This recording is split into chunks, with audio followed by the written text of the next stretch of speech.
আপনি কতটা ফিট এটা আপনার হার্ট রেটের উপর ডিপেন্ড করছে। হার্ট যদি বেশি সুস্থ থাকে তাহলে আপনার পুরা বডির যত মেকানিজম আছে সবই ভালো মতো কাজ করবে। হেলথি ফ্যাট কি করে আমাদেরকে সাপোর্ট দেয়, অনেকগুলো হচ্ছে ডিজিজ থেকে সাপোর্ট দেয়। তো মানে আপনি দেশি বাদাম খেলেও মানে সস্তা যে বাদাম, সেই বাদাম খেলেও যে পুষ্টি পাবেন, কাঠবাদাম খেলেও সেই পুষ্টিই পাবেন। আপনি যদি বিরাট কোহলির কথাও বলেন, বড় কোনো টুর্নামেন্ট থাকলে আইপিএল এর আগে বা ওয়ার্ল্ড কাপের আগে ওই সবসময় বয়েল ফুড খায়। রিজনটা কি যে সে যেন একবার ফিটেস্ট থাকতে পারে। এই লাইফস্টাইল ঠিক না করে আপনি প্রোটিন সাপ্লিমেন্টের দিকে ফোকাস করেন তাহলে খুব একটা বেশি রেজাল্ট পাবেন না, কন্টিনিউ করতে পারবেন না। অধিকাংশ কি করে যে সে 20 গ্রাম প্রোটিনও ন্যাচারাল ফুড থেকে নেয় না, মানে মাছ মাংস সে একদমই খায় না, মনে করে যে সে 2 স্কুপ প্রোটিন খাবে তার রিকোয়ারমেন্ট কমপ্লিট হয়ে যাবে। মানে জিম করা শুরু করার পরে হয়তো ওয়েট কিছুটা কমেছে, কিন্তু তারপরে তার এটা ছেড়ে দেওয়ার পরে আগে যে অবস্থা ছিল তার চেয়েও বেশি মোটা হয়ে যাচ্ছে বা বেশি ওয়েট গেইন হচ্ছে।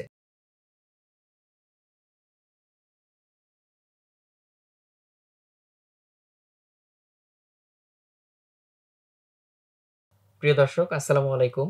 স্বাগত জানাচ্ছি গল্পগ্রাফির নতুন পর্বে। আজকে আমাদের সাথে অতিথি হিসেবে উপস্থিত আছেন আবু সুফিয়ান তাজ ভাইয়া। আসসালামু আলাইকুম। সালাম ভাই, কেমন আছেন ভাই? আছি, খুবই ভালো আছি। ধন্যবাদ আপনাকে আমাকে ইনভাইট করার জন্য। আর আপনাকে অনেক ধন্যবাদ ভাইয়া। আজকে আপনার কাছে আমাদের অনেক প্রশ্ন আছে, তো ছোট করে ভাইয়ার পরিচয়টা যদি দিয়ে নেই। ভাইয়া একজন ব্যবসায়ী, ভাইয়ার হচ্ছে একটা জিম আছে। রাজশাহীর যারা আছেন তারা হয়তো ফিট লাইফ জিমের নাম অনেকেই শুনে থাকবেন। তো ভাইয়ারা রিসেন্টলি উত্তরাতেও এক্সপ্যান্ড করছেন এবং ভাইয়া একজন ফিটনেস এনথুসিয়াস্ট।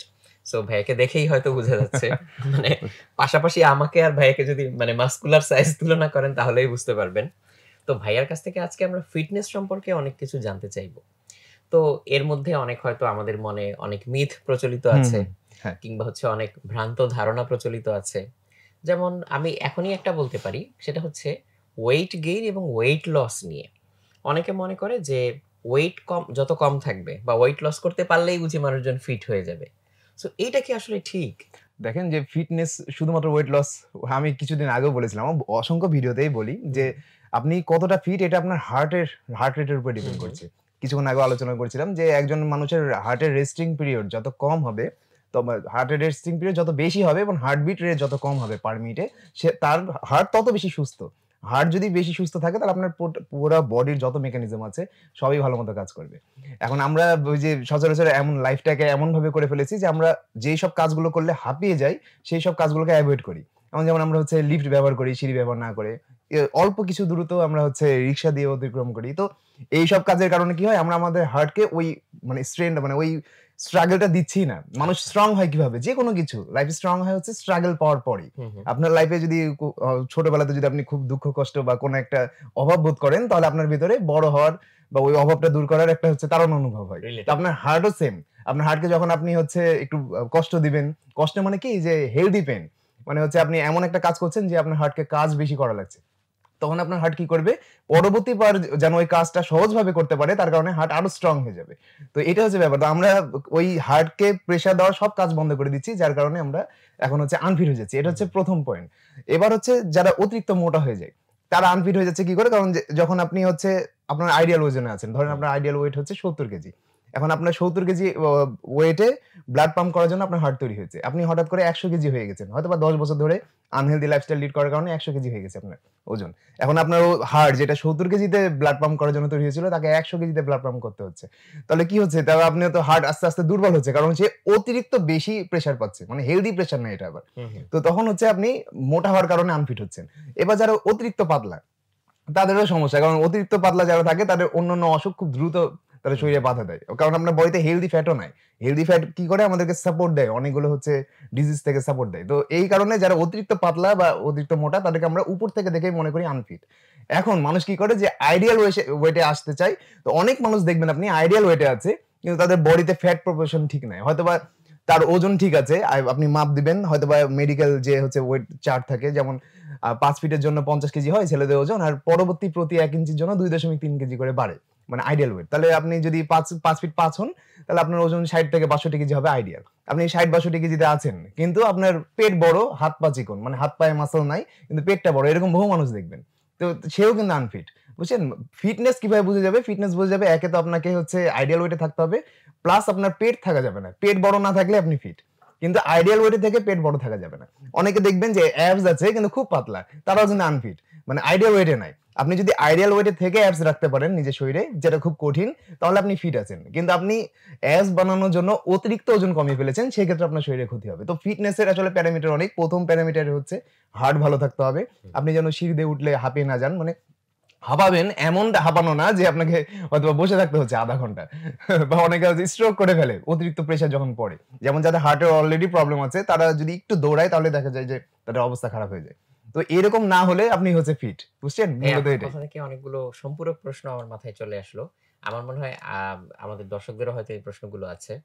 যে রেস্টিং হার্ট রেট যেটার কথা বললেন, সেটা কি এরকমই যে আমরা যেটা শুনি যে হুম, একটা মানুষের গড়পড়তা হচ্ছে মিনিটে ৭২ বার হুম, হচ্ছে হার্ট ৬০ থেকে বিট করার ৭২। কথা। হুম, হুম, হুম। সো রেস্ট করা অবস্থায় বা আমি অনেকক্ষণ বসে আছি তখন হার্ট রেটটা কমে আসে। কমে আসে, হ্যাঁ। আবার হচ্ছে যখন এক্সারসাইজ একটু কাজ করার করি সময়, কাজ তখন। করার সময় বেড়ে যায়। হুম, হুম, তাহলে রেস্টিং হার্ট রেট যত কম হবে সেটা হচ্ছে হুম। একটা good sign. Good sign, good আচ্ছা, সাইন। এইটা একটা। আর আরেকটা হচ্ছে আইডিয়াল ওয়েট এর কথা বললেন। হুম। তো আইডিয়াল ওয়েট এর জন্য হচ্ছে ভাইয়া যেটা বললেন আমি যদি ঠিকমতো রিকল করি, ছেলেদের জন্য ৫ ফিট পর্যন্ত হচ্ছে হচ্ছে ৫০ কেজি। ৫০ কেজি, আর মেয়েদের ৪৫ কেজি। হ্যাঁ? ৪৫ কেজি। তারপরে এরপরে ১ ইঞ্চির জন্য ২.৩ কেজি করে বাড়বে। এটা হচ্ছে আচ্ছা। আইডিয়াল। এর থেকে ১০ কেজি বেশি হলে আপনি ওভারওয়েট, হুম। ১০ কেজি কম হলে আন্ডারওয়েট। আচ্ছা, তার মানে আমরা আমাদের যার উচ্চতা অনুযায়ী হুম, হুম। আইডিয়াল ওয়েটটা এখন এই এইটা ফর্মুলার এই সাহায্যে ফর্মুলার বের সাথে করতে পারবো। বের করতে পারবেন ইজিলি। আর এটা হচ্ছে গুগলে অনেক পাওয়া যায় চার্ট। হ্যাঁ? হুম, সবগুলো চার্ট এই নিয়মে তৈরি করা হয়। তো আচ্ছা। এটা আমি হচ্ছে জাস্ট ক্যালকুলেশনটা বলে দিলাম, ইজিলি যে কেউ করতে পারবে। যে তবে কেউ গুগলে করতে পাবে। পারবে। হুম। আর ভাইয়া আরেকটা কথা বললেন ইম্পোর্টেন্ট, সেটা হচ্ছে গুড ফ্যাট এবং ব্যাড ফ্যাট। সো ফ্যাট মানেই আমরা অনেক হুম, সময় ধরে হুম, নেই হুম। যে না ফ্যাট জিনিসটা তো খারাপ। খারাপ। তো গুড ফ্যাট আর ব্যাড ফ্যাট এর ব্যাপারটা কি? বা এটার মধ্যে কোনো হচ্ছে দেখেন যে কোরিলেশন আছে কিনা? ব্যাড ফ্যাট আমাদের শরীরের কোনো কাজে আসে না। হ্যাঁ? গুড আচ্ছা। ফ্যাট হচ্ছে আমরা কার্বোহাইড্রেট থেকেও এনার্জি পাই, আবার ফ্যাট থেকেও এনার্জি পাই। আর ফ্যাট আরো অনেকগুলো কাজ করে। যেমন ইনসুলিন হরমোন তৈরি করে আমাদের বডিতে। হুম, হুম, হুম। যার কারণে আমাদের শরীরে সহজে মানে ব্লাড সুগার লেভেল বাড়ে না। মানে আমরা যে কার্বোহাইড্রেট খাচ্ছি, কার্বোহাইড্রেটের সাথে যখন আমরা গুড ফ্যাট টাইপের খাবারগুলো খাই, তখন কার্বোহাইড্রেট যে গ্লুকোজটা আছে ওটা আমাদের ওই লিভারের পাশে জমতে না দিয়ে আমাদের মাসল গুলা ইউজ করে খুব আচ্ছা, ইজিলি। আচ্ছা। যখন আমরা গুড ফ্যাটের পরিমাণ কম খাই, তখন ডায়াবেটিস হওয়ার চান্সটা বেড়ে যায়। বুঝতে পেরেছেন? এটা হচ্ছে ব্যাপার। আর গুড ফ্যাট কম খেলে কি হয় যে ব্লাডে ব্যাড কোলেস্টেরলও বাড়ে। হুম, আপনি যখন গুড ফ্যাট খাবেন মানে আমাদের ব্লাড কিন্তু একসাথে ২ টার অনুপাতে থাকে। মানে ব্যাড ফ্যাট আর হচ্ছে গুড ফ্যাট অনুপাতে একটা অনুপাতে থাকে। যখন আপনি ব্যাড ফ্যাটের পরিমাণ বেড়ে যাবে তখন গুড ফ্যাট অটোমেটিক কমবে। আবার গুড ফ্যাটের পরিমাণ যখন আপনি খাওয়া বাড়িয়ে দিবেন তখন ব্যাড ফ্যাট অটোমেটিক্যালি কমবে। মানে ২ টা একই সাথে রাখতে পারবেন না। ধরেন ১০০ তো ইউনিট হচ্ছে ১০০। যদি আপনি ৮০ ইউনিট হচ্ছে গুড ফ্যাট রাখেন তাহলে অটোমেটিক্যালি ২০ ইউনিট হয়ে যাবে আপনার ব্যাড ফ্যাট। আচ্ছা, আচ্ছা। এই কারণে গুড ফ্যাট খাওয়াটা খুবই জরুরি। এটা অনেকে নেগলেক্ট করে যে বিশেষ করে যারা ওজন কমাতে চায় তারা তো সব খাবারই বাদ দিয়ে দেয়। শুধু জাস্ট মনে করে যে জাস্ট পানি খেয়ে থাকবো। কিন্তু ওটা না, ওটা উল্টো হচ্ছে তার মেটাবলিজম স্লো হয়ে যায়। যার কারণে তার ওজন কমে ঠিক আছে কিন্তু কমে হচ্ছে মাসল। আচ্ছা। রক্ত শুকিয়ে যায়, মাসল কমে, ফ্যাট আর কমে না। দেখা যায় যে বডিতে ফ্যাট থেকে গেছে কিন্তু তার চেহারা দেখতে হয়তোবা ডাল হয়ে গেছে, তার আরেকটু ডার্ক লাগছে। আবার চোখের নিচে কালি পড়ে যায় অনেকের। এটা হচ্ছে মানে যারা হেলথি ফ্যাট না খেয়ে আনহেলথি ওয়েতে হচ্ছে আপনার ওজন ওয়েট লস কমায়। করে। হ্যাঁ, ওজন কমায় তাদের এই প্রবলেমটা হয়। তার মানে শুধু ওজন কমানোটাই আসলে গুড সাইন না সবসময়। সবসময়। সেটা হচ্ছে ওজনটা কোত্থেকে কমলো হুম। এটা খুবই এখন ম্যাটার দেখেন করে। ওজন তো অনেকে নেশা করেও কমায়। কিন্তু সেটা তো হচ্ছে হেলথি সাইন না। এটা অনেক মানুষ আছে। আবার অনেকে আছে যে ড্রিংকস করার মাধ্যমে প্রচুর চর্বি বাড়িয়ে ফেলে বা হচ্ছে আমি জাস্ট বলছি না, অ্যালকোহল বলছি না। যদি আপনি বলি সুগারি কোনো জুস বলেন বা এই যে কোকা কোলা খাচ্ছি আমরা বা হচ্ছে যেকোনো ধরনের যে আপনার হচ্ছে এই কার্বোনেটেড জুস বা ওয়াটার খাচ্ছি। হুম, তখন কি হয় যে ওটা আমাদের শরীরে অনেক বেশি পরিমাণে চিনি দিচ্ছে। যার কারণে আমাদের ওজন বাড়ছে ঠিক আছে কিন্তু মাসল তো বাড়ছে না। মাসল কিন্তু সুগারে বাড়ে না। হুম। মাসল বাড়ে হচ্ছে প্রোটিন থেকে। মানে আচ্ছা। তো ওই কোল্ড ড্রিংকস এ তো প্রোটিন থাকে না। না। কোল্ড ড্রিংকস এ জাস্ট সুগার থাকে তো আপনার কি হচ্ছে জাস্ট ফ্যাট বাড়ছে। তো অনলি ফ্যাট বাড়িয়ে ওজন বাড়ালেও আপনার আপনি পাতলা মানুষ হলে আপনার ডায়াবেটিস এর রিস্ক বাড়বে। দেখবেন অনেক পাতলা মানুষের ডায়াবেটিস হয় কি করে? হয়তোবা সে চিনি বেশি খায়। আচ্ছা। বুঝতে পেরেছেন? হয়তোবা চিনি বেশি খায়। অনেক সময় দেখা যায় যে আমি এর আগে একটা এই কথা বলেছিলাম যে পাতলা মানুষের হার্টের রোগ বেশি হয়ে যায় মোটা মানুষের তুলনায়। এটা তার মানে এটাই না যে হচ্ছে এটাই হয় বা এটাই হবে। রিজনটা একটাই যে পাতলা মানুষ অনেক সময় মনে করে যে আমি তো ফিট আছি, আমি তো পাতলা আছি, তাহলে আমি যা ইচ্ছা তাই খেতে পারবো। হুম, আর মোটা মানুষেরা কি করে কিছুদিন পর পর তার মনে হয় আমি মোটা হয়ে যাচ্ছি, একটু কন্ট্রোলে আসার চেষ্টা করি। তো এই ক্ষেত্রে কি করে মোটা মানুষরা চেষ্টা করে কন্ট্রোলে আসার, আর পাতলা মানুষের মনে করে আমি ফিট আছি, আমি হচ্ছে খাই যা ইচ্ছা তাই খাই, কিছু হবে না। তো এইটা হচ্ছে প্রবলেম যে ওজনের উপর ডিপেন্ড করে না যে আপনি হচ্ছে ফিট কি আনফিট। ডিপেন্ড করছে হচ্ছে আপনি আপনার যে ব্যক্তিগত যে কাজগুলো আছে উঠতে চলতে ফিরতে আপনার কোনো ইনজুরি নাই ধরেন, ওটা একটা ফিটনেস। আমার যদি ইনজুরি হয়ে যায় যেমন আমরা ক্রিকেটারদের বা ফুটবলারদের বলি না যে আনফিট হয়ে গেছে মানে হুম, তার মানে কি তার ইনজুরি হয়েছে। এখন দেখা গেল ইনজুরি মানে আমরা অনেকে মনে করি যে কোথাও আঘাত পাওয়া ইনজুরি, এমন কিছু কিছু ইনজুরি আছে যে আপনার যে কোমরে ব্যথা করে হালকা হালকা, সোফা থেকে উঠতে গেলেও কোমরে লাগে বা হাঁটুতে ব্যথা করে, এটাও কিন্তু এক ধরনের ইনজুরি, খুব মাইনর ইনজুরি। এটার মানেও কিন্তু আপনি ফিট না। আচ্ছা ফিট কখন আপনি ফিট মানে হলো আপনার প্রত্যেকটা অঙ্গ একদম স্মুথলি রান করছে। যেমন আমরা বাইকের ফিটনেস, কারের ফিটনেস দেখি, হয়তো বা কারের একটা লাইট জ্বলছে না বা কারের ইঞ্জিনে প্রবলেম, তখন কিন্তু আমরা সাথে সাথে ঠিক করার চেষ্টা করি, নাহলে শান্তি লাগে না। কিন্তু বডির ক্ষেত্রে আমরা নেগলেক্ট করি এই সব বিষয়গুলো। ধরেন আমাদের কোন একটা জায়গায় প্রবলেম হচ্ছে, আমরা বলি যে আচ্ছা দেখি আপনা আপনি ঠিক হয়ে যাবে হয়তোবা। আপনা আপনি ঠিক হয় না, হয়তো ওটা তো আপনা আপনি হয়ওনি। কোন একটা রিজনে আপনি আনফিট হয়েছেন, তার মানে কোন একটা রিজন দেওয়া লাগবে আপনাকে ফিটনেস অর্জন করার জন্য। এটা হচ্ছে ব্যাপার। ভাইয়া, তাহলে গুড ফ্যাটের সোর্স গুলা কি কি হতে পারে? গুড ফ্যাটের সবথেকে ভালো সোর্স হচ্ছে বাদাম। আচ্ছা তার মানে এটা না যে অনেকে বলে যে কাঠবাদাম খেতে হবে, ওরকম কিছু না। মাইনর খুবই সামান্য হচ্ছে আপনার পার্থক্য থাকে পুষ্টিতে। মানে আপনি দেশি বাদাম খেলেও, মানে সস্তা যে বাদাম, চীনাবাদাম যেটা পাওয়া সেই যায়। বাদাম খেলেও যে পুষ্টি পাবেন, কাঠবাদাম খেলেও সেই পুষ্টিই পাবেন। তো এটা কোনো সবথেকে ভালো সোর্স বাদাম, ডিমের কুসুম আছে, সামুদ্রিক মাছের তেল। হুম, আবার সামুদ্রিক মাছের তেল হচ্ছে খুবই ভালো একটা সোর্স, বুঝছেন? কিন্তু এটা পাওয়া যায় না সহজে। বিশেষত যারা হচ্ছে সমুদ্রের ধারে থাকে তাদের ক্ষেত্রে ইজি। যারা একটু মাঝে থাকে বা সমুদ্র থেকে অনেক দূরে থাকে, তারা ওই আপনার সামুদ্রিক মাছের তেল কিন্তু পাওয়া যায় ক্যাপসুল আচ্ছা। আকারে। অনেকে ওটাকে ওষুধ মনে করে, ওটা আসলে ওষুধ না, ওটা হচ্ছে নিউট্রিয়েন্ট, বুঝছেন? এমনিতে যে কড হুম। লিভার অয়েল হ্যাঁ, টাইপের হ্যাঁ, জিনিসপত্র পাওয়া কড যায়। লিভার অয়েলেও গুড ফ্যাট থাকে। আচ্ছা। আবার ফিশ অয়েলও পাওয়া যায় আলাদাভাবে। ওটাও কেউ যদি একটা করে খেয়ে নেয়, তাহলে আর হচ্ছে গুড ফ্যাটের দরকার হবে না তার বডিতে। মানে ওটা এমনভাবে ডিজাইন করা থাকে, একটা মানুষ, সাধারণ মানুষ সারাদিনে একবার যদি ওটা খায় একটা করে, তাহলে তার সারাদিনের হেলথি ফ্যাটের চাহিদা পূরণ হয়ে যাবে। তার মানে একদম ন্যাচারালি আমরা বাদাম থেকে পেতে পারি। ফ্যাটি আর বাদাম তা না থেকে, হলে হচ্ছে যে ডিমের কুসুম থেকে। ডিমের হুম, কুসুম হুম, থেকে, তারপর ফিশ অয়েল থেকে, এখান থেকে পেতে পারি। হুম, ভাইয়া, ডায়েটের প্রশ্নই যখন আসলো, তো এমনিতে ডায়েট করা, এটা নিয়ে আমাদের মাথায় হচ্ছে যে আইডিয়াটা থাকে যে ডায়েট করা মানে হচ্ছে হয়তো খুব রেস্ট্রিক্টেড কিছু, যে হুম, খাওয়া যাবে না বা ছোঁয়া যাবে না এরকম একটা জিনিস। হুম, হুম। কিছু খেতে গেলেই হা হা করে, না না করে তেড়ে উঠি আমরা, এরকম। সো ডায়েটের ব্যাপারটা কি আসলে এরকম? দেখেন যে ডায়েট, আমি ওই যে আপনাদের সাথেও তাও কথা বলছিলাম একটু আগে যে ডায়েট হচ্ছে আমরা মনে করি নরমাল খাবার খাওয়াকে ডায়েট মনে করি। হুম, হুম, কিভাবে? ধরেন আপনি আনহেলথি খাবার খাচ্ছেন না। হুম, হুম, তারপরে প্রসেস ফুড খাচ্ছেন না। এগুলো তো নরমাল খাবার না। এগুলো তো অ্যাবনরমাল খাবার। এগুলো হুম। আমরা প্রসেস করে ন্যাচারাল খাবারকে মানে টেস্টি বানানোর জন্য প্রসেস করেছি।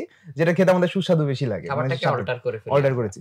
তো এইসব খাবার যখন আপনি খাচ্ছেন না, তার মানে তো আপনি ডায়েটে নাই। আপনি যদি কাউকে বলেন না আমি কোল্ড ড্রিংকস খাবো না বা আমি একটা মিষ্টি খাবো না, বলবে ও তাহলে তুমি মনে হয় ডায়েটে আছো। না, সে তো নরমাল খাবার খাচ্ছে। ডায়েটে থাকা কি? ডায়েট মানে কিন্তু আমরা যে নরমাল খাবার খাই সারাদিনে, ডায়েট মানে হলো আপনার শরীরের জন্য যে পরিমাণ পুষ্টি দরকার, সেটা আপনার শরীরকে দেওয়াকে ডায়েট বলে। হুম, হুম। হ্যাঁ? এখন আপনি যদি আনহেলথি খাবার খান, সেটা হচ্ছে আপনি অ্যাবনরমাল খাবার খাচ্ছেন। তো ডায়েটে থাকা নরমাল। আর যখন আপনি আনহেলথি ফুড খাচ্ছেন, মিষ্টি খাচ্ছেন, হ্যাঁ, খাওয়া যেতে পারে সপ্তাহে ১ দিন। আপনি হয়তোবা কোনো একটা দাওয়াতে গেলেন, দাওয়াতে গেলে এগুলোকে না করতে হয় না। তাহলে মানুষ মজা করবে। তো মেক্সিমাম মানুষ কি করে যে সারা সপ্তাহ হয়তোবা খায়, দাওয়াতে যেয়ে দেখায় যে সে ডায়েট করছে। অনেকে আছে যে লজ্জা পায়, হয়তোবা বলে যে না আমি এটা খাবো না। তো ডায়েট মানে হচ্ছে এনজয় করা লাইফকে, বুঝছেন? মানে আমি যেটা করি যে আমি এই যে এখানে আসলাম, কফি কিন্তু সুগার ইউজ করে খেলাম। এটা আমি মাসে ১ বার বা সপ্তাহে ১ বার করেই থাকি। তারপরেও ফিটনেস আমাদের থাকে। রিজনটা কি? ওই যে রেশিও বললাম। রেশিও হচ্ছে আপনি 80% হেলথি খাবার খান, 20% আনহেলথি খাবার খান, কোন সমস্যা নাই। এটাও এক ধরনের ডায়েট। এটা করলেও আপনি স্লো প্রসেস এ দীর্ঘদিন মেইনটেইন করতে পারবেন। হুম। আপনি বিরক্ত হবেন না। অনেক মানুষ তো মনে করে যে না আমি যেদিন থেকে ডায়েট শুরু করেছি, ঐদিন থেকে আমার সব বাদ, লাইফের সব সুখ বাদ। এখন মানে খাবারের যে সুখ, তাহলে হচ্ছে আমি এটা অনেকদিন দীর্ঘদিন কন্টিনিউ করতে পারব না। মেক্সিমাম মানুষ এই কারণে দীর্ঘদিন কন্টিনিউ করতে পারে না। একটা স্পাইক আসে। যেকোনো মানুষের ফিটনেস জার্নিতে দেখবেন, যখন আপনি শুরু করলেন, বিশেষ করে যারা ওজন কমাতে যায়, ধরেন আপনি শুরু করলেন, ১ম সপ্তাহে আপনার খুব দ্রুত ওজন কমে যাবে ২-৩ কেজি। তারপরে আটকে যাবে। এমন সপ্তাহ আসবে ওজন কমানোর বদলে ১-২ কেজি বেড়ে গেছে। তারপরে আবার তো মানুষ যখন কি করে, যে ওই যে স্পাইক আসে যখন, ওজনটা যখন বেড়ে যায় হঠাৎ করে, তখন মানুষ মনে করে আমাকে দিয়ে আর হবে না, এত কষ্ট করছি তারপরে ওজন বেড়ে যাচ্ছে। তখন ছেড়ে দেয়। কিন্তু আপনি কিন্তু ১-১.৫ মাসে পাবেন না। আপনাকে এট লিস্ট ৩ মাস পর্যন্ত এই প্রসেসটাকে এনজয় করতে হবে, প্রসেসটাকে ট্রাস্ট করতে হবে। ট্রাস্ট করে যদি দেখবেন যে আপনার ওজন বাড়তে, বাড়তে হঠাৎ করে আবার ডাউন হয়ে গেছে। মানে আপনি শিখে গেছেন, আপনার বডি করে নিয়েছে, ওটাকে অ্যাবজর্ব করে নিয়েছে। আমরা যখন হঠাৎ করে চেঞ্জেস আনি না আমাদের ফুডে, তখন আমাদের ব্রেন কিন্তু সিগন্যাল পায় যে এই লোকটা বিপদে আছে। হুম, হুম। হঠাৎ করে খাবার পাচ্ছেন না। এতদিন ধরে ও! আপনি প্রচুর খাবার পাচ্ছেন। হঠাৎ করে খাবার পাচ্ছেন না। তখন ব্রেন কি করবে? আপনাকে বাঁচিয়ে রাখার জন্য মেটাবলিজম স্লো করবে। এই কারণে মানুষ টানা ২০ দিন না খেয়ে থাকতে পারে। মানে এটা অন এভারেজ ২০ দিন যদি কোন খাবার না খান, আপনি রোগা পাতলা হয়ে যাবেন। হয়তোবা আপনি মরণাপন্ন হয়ে গেছেন, মারা যেতে পারেন। তারপরেও বেঁচে থাকবেন। আর পানি টানা ৩ দিন না খেয়েও থাকতে পারে। মানে এটা খুব কষ্ট হবে, কিন্তু এটা হচ্ছে মেক্সিমাম একজন মানুষের হচ্ছে এটা ক্ষমতা। তো এটা কিভাবে হচ্ছে? সে ২০ দিন কিভাবে না খেয়ে থেকে বাঁচছে? রিজনটা হলো তার মেটাবলিজম স্লো হয়ে যায়। আমাদের ব্রেন সিগন্যাল দেয় যে এই লোকটা মারা যাবে, তাহলে এক কাজ করি, এর হচ্ছে মেটাবলিজম স্লো করে দিয়ে এর মাসলটা লস করে ফেলি, কারণ যার বডিতে মাসল বেশি সে কিন্তু ক্যালোরি বেশি বার্ন করে। যেমন আমাদের মাসল বেশি, আমরা বসে থাকলেও আমাদের একটা নরমাল মানুষ ঘুমন্ত অবস্থাতে 60 ক্যালোরি বার্ন করে, যাদের একটু মাসল বেশি তারা হয়তো 70-80 ক্যালোরি বার্ন করে। তো আপনার বডি দেখবে যে কোন কোন জিনিস আপনার ক্যালোরি বেশি বার্ন করছে সেগুলোকে কমাও। আপনার হাড় যে আমাদের মোটা আছে, হাড়ের গড়ন, এই হাড়টাকে শুকানোর চেষ্টা করবে, কারণ হাড়ের একটা ওয়েট আছে, হাড় যত মোটা হবে মানুষের ক্যালোরি তত বেশি বার্ন হবে, তো হাড়টাকে শুকাবে, মানে হাড়, তারপরে হচ্ছে আপনার মাসলটাকে শুকিয়ে ফেলবে। সবার শেষে কমাবে হচ্ছে ফ্যাট। যখন আপনি না খেয়ে থাকবেন, না খেয়ে ওজন কমালে সবার শেষে ফ্যাট কমে। হ্যাঁ, হয়তো প্রথম 2-3 দিন, অনেকে বলে যে প্রথম 2-3 দিনে 2-3 কেজি কমে গেছে। রিজনটা হলো আমরা যখন কার্বোহাইড্রেট খাই তখন আমাদের 1 গ্রাম কার্বোহাইড্রেট শরীরে 3 গ্রাম করে পানি জমায়। আমরা ধরেন সারাদিনে 500 গ্রামের কাছাকাছি কার্বোহাইড্রেট খাই, তার মানে 1.5 লিটারের কাছাকাছি পানি আমাদের শরীরে জমে থাকে, এটা বের হয় না কিন্তু। আমরা প্রত্যেকদিন পানি খাই, সেটা প্রস্রাবের মাধ্যমে, ঘামের মাধ্যমে বের হয় কিছুটা, কিন্তু কিছুটা পানি কিন্তু আপনার শরীরে জমে থাকবেই, আপনি যতই না খেয়ে থাকেন।